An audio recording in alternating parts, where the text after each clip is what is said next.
Hello everyone, welcome back to the channel. Let's get on to solving 5 prelims questions for prelims 2020. Alright, so question number 1. Which of the following constitute a part of revenue receipts of the government of India? So revenue receipts is our keyword here and we have already studied what the revenue receipts are. So we should be knowing the answer to this question. So let's get on to options now. Option number 1. Interest receipts on loans by the government. Alright, number 2. Dividends earned by the government on investments. Option 3 is receipts through public sector undertakings, disinvestments. And the last is cash grant in aids from foreign countries. So we really do not need to look at the options in terms of 1, 2 and 3 here. We should be knowing the answer either way. So pause a bit, try to think it through and try to come up with the right answer. So let's get on to the answer now. So first is बस revenue receipts होते क्या है, दो चीज़ों को ही याद रखना है. It does not lead to dilution of our asset and it does not lead to creation of liability. Option number 1 is interest receipts on loans by the government. So we are getting the interest but our loan amount stays intact. So this definitely is a revenue receipts. अभी भी loan का हमें पैसा वापस आएगा. Loan is our asset, right? Second is dividends earned by the government on investment. This too is a revenue receipts because we are not supposed to pay back anything to whatever we are getting. So dividends आया, it's a revenue receipt. Last is receipts through public sector undertaking disinvestments. So disinvestment is basically dilution of ownership of the government of India from public sector undertaking. So our asset is gone in one way. So this is not a revenue receipt. This in fact is a capital receipt. That's it. Ownership जा रहा है तो how could it be a revenue receipt, right? Last is cash grants in aid from foreign countries. Now whenever we are getting grant in aids, we are not supposed to pay it back to the foreign nation. So it is not a loan amount. So this too is a revenue receipt because money आ रही है लेकिन हमें कुछ liability नहीं generate हो रहा. So that's it. So we got 1, 2 and 4 as correct option. So that's how we arrive at option number C as the right answer. And the directive word here was the correct answer. So that's it. We have solved question number 1. Let's move on to the next one. Again, it's quite simple. Maybe not that simple, but we are here to make it simple anyhow. So question number 2 is which of the following is an appropriate description of disinflation? Alright, so number 1, let's try reading all the options first. It is a slowdown in the rate of increase in the general prices level of goods and services. Alright. Number 2, it is a sudden fall in value of a currency against other currencies. Alright. C is it is a persistent fall in the general price level of goods and services. And the last is it is a steep increase in the price level of export items. So if we know the answer, well and good, but our motive is to get into the right answer even if we otherwise don't know what exactly the answer is. So let's suppose we do not know the answer, but one thing is for sure that inflation is something there. So inflation generally is concerned with prices of goods and services in the economy, right? So option number C तो हम B तो ऐसे ही eliminate हो गया because here we are talking about something related to value of a currency against other currency. It has nothing to do with the value of a currency and that too against other currencies. So option B is gone. Last option is it is a steep increase in the price level of export items, although it has something to do with the prices level but price level of all goods and services. But option D is categorically about export items, so let's just eliminate this as well. Now confusion is between option number 1 and option number C, but we cannot shorten it further. We just need to know the answer now to get into the right answer. So alright, C cannot be the answer because it is saying it is a persistent fall in the general price level of goods and services. So basically option C is talking about deflation. Inflation is persistent rise in the general price level of goods and services, and opposite of inflation would be deflation. So that's how it is persistent fall. तो अगर inflation prices का बढ़ना है तो deflation prices का कम होना है. So C is deflation. But here we are talking about disinflation. So A becomes the right answer. So what is it? It's a slowdown in the rate of increase of the general price level of goods and services. It is like, let's say something is of ₹100 and inflation level in the economy is 5%. 100 रुपए की चीज़ 105 हो गया, लेकिन अभी next year क्या हुआ, rate of inflation is just 3%. तो अभी 100 की चीज़ 303 की हो गई. So it's like inflation is definitely there, but the rate of inflation is less than what it was in the previous year.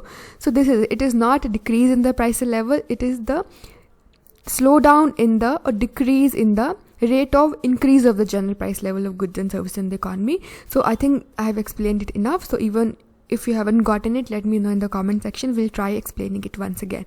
But abhi zyada khichdi nahi pakate hain. I think it's enough. So disinflation we have gotten. It's really important. Do not confuse it with the deflation. If you are not from economics background or you are a newcomer, then it can be little confusing, but that's how it is. Question number 3 is, with reference to managed floating exchange rate system, consider the following statements. Very, very simple. Floating means flexible and managed means we are managing that flexibility as and when it's needed. How?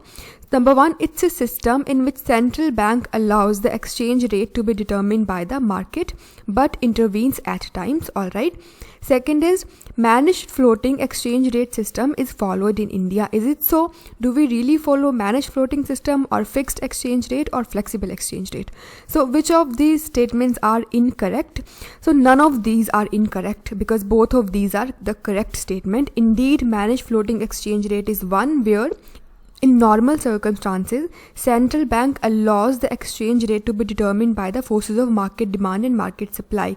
लेकिन अगर ज़्यादा volatility हो गया, ज़्यादा ही appreciation हो रहा है, तब बैंक intervene करेगा just to manage that volatility. Otherwise, currency is free to depreciate or appreciate. This is what managed floating exchange rate is, and India definitely follows this system. In fact, most of the nations follow this system because we are no longer fully flexible exchange rate, right? ये utopian concept है fully flexible exchange rate. In real economy, central bank has to intervene because we are a welfare state, so we have to undertake a lot of other considerations. Okay, so let's not deviate. We got the incorrect answer, which is neither one or not two, because both of these statements are correct. Moving on to the fourth question, which is again simple. With reference to the agriculture and allied sectors in India, consider the following statements. So agriculture and allied sector के बारे में हमें ये statements को देखना है. Number 1, cattle account for more than 50% of the total livestock population. जितना भी livestock population है, क्या cattle उनमें से 50% से ज़्यादा है?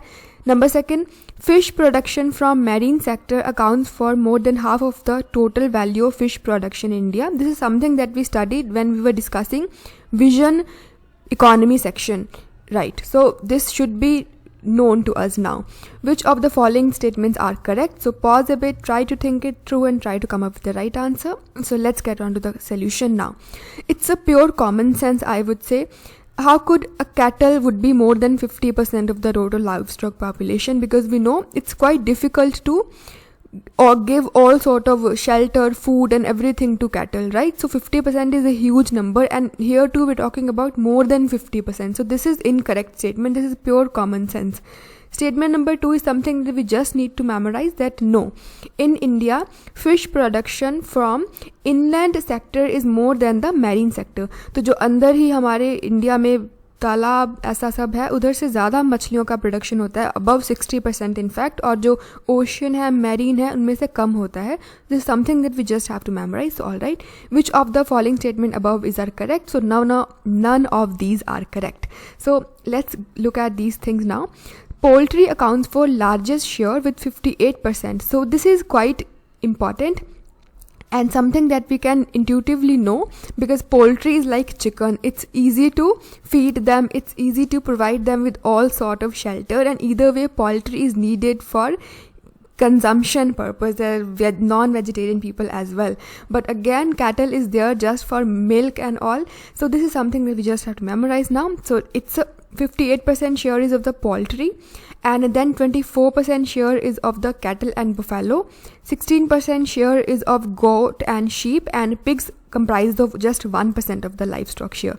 So please memorize this thing, it's really, really important.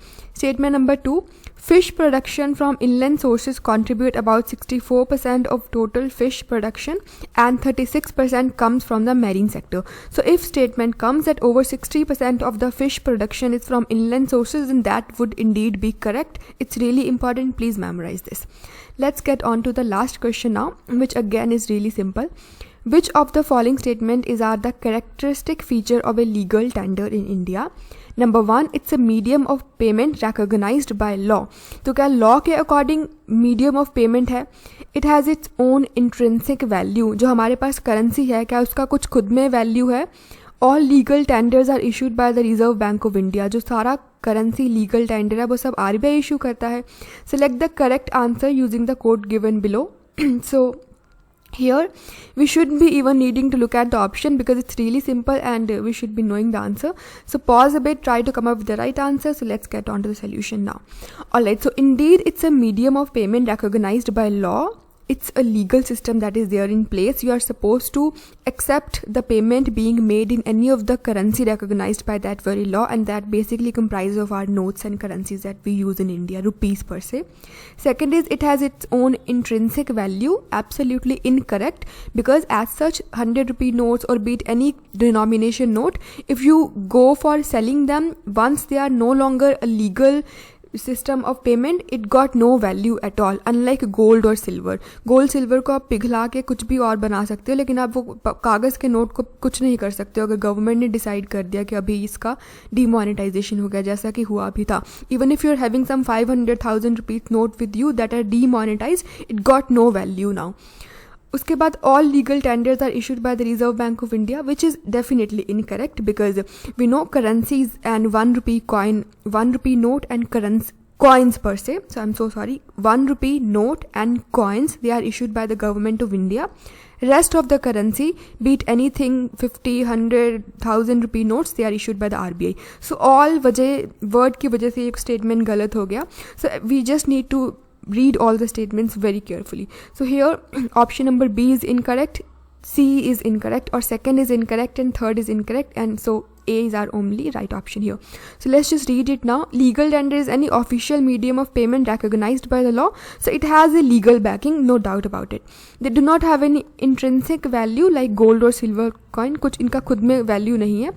While the currency notes are issued by RBI, we know this thing, but coins are issued by the central government. This too is important. So we are done with 5 questions for day 4, and if you haven't gotten over any concept, please let me know in the comment section. We'll try to go into the detail of that. So that's it. Thank you so much for watching and goodbye.